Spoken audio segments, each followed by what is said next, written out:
this segment, we discuss the design of the fabric and the basic stitches that make up knits. There are only 3 types of loops or stitches possible in weft knitting: knit, tuck, and float. Let's take a look at the first one, the knit stitch. If every needle is fed a yarn and goes through the basic knitting cycle, the product is referred to as single jersey. All loops are knitted, and all loops look exactly alike.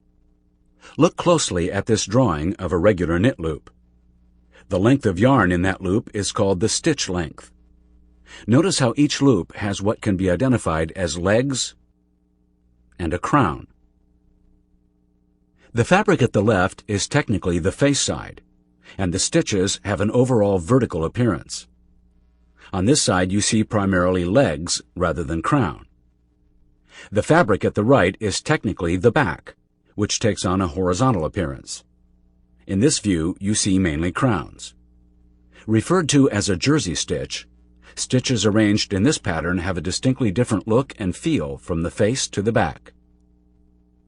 Another type of stitch is referred to as the tuck stitch, because one yarn is tucked behind another and hides. The pattern on the left shows the technical face for a tuck stitch. Follow the green shaded course of yarn across the pattern and it looks like a loop has been tucked behind another. The pattern on the right shows the technical back for a tuck stitch. From the back, the tuck is more visible to the eye. How is a tuck stitch made? During the tuck cycle, at feed 1, the needle moves up from its rest position and the old stitch that has been formed is held and not allowed to clear the latch. Yet the needle moves up far enough to grab a second yarn, which is put into a tuck position.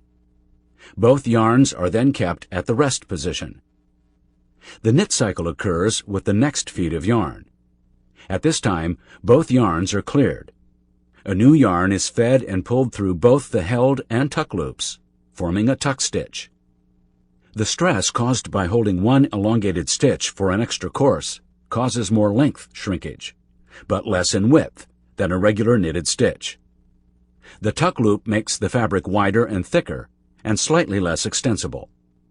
What is the overall structural effect of tucks on knits? Tuck stitches can give a fabric a cellular appearance. Some people refer to this as mesh. Tucks are the basis for piqué, typically used for golf and tennis shirts, which need to breathe, retain their shape, but have some stretch. A wide range of piqué constructions can be made depending on the use and frequency of tuck stitches. The third type of stitch is the float, which is also called a misstitch. The drawing on the left is a technical face. On the face, in the middle course of yarn and middle wale, it looks like the machine has hidden the colored yarn in the back. It is not captured or knit with any other stitch. This is the float or misstitch. On the technical back, you can see how the loop floats. To produce the float stitch, on feed 1, a yarn is laid to rest behind the hook of the needle. The needle remains at the rest position. It is not activated in the float cycle. In the knit cycle, it is. When a subsequent yarn is knit at the next feed, the missed yarn floats to the technical back of the fabric. Loops can be made to float over a series of wales. To make the structure secure, some float yarns can be tied into the ground with a jersey or tuck stitch. Float loops make the fabric more narrow and less extensible because the floated yarn is in a straight configuration. Why would you produce a structure with loops that float? Floats are useful for pattern effects, where some colors appear on the front and others are hidden on the back. This checkerboard pattern uses gray and white yarns. When the gray yarn knits, forming a gray square on the front, the white yarn floats to the back. If you turn the fabric over and inspect the back, the colors appear reversed. A second use is to create surface effects or change the performance of the fabric.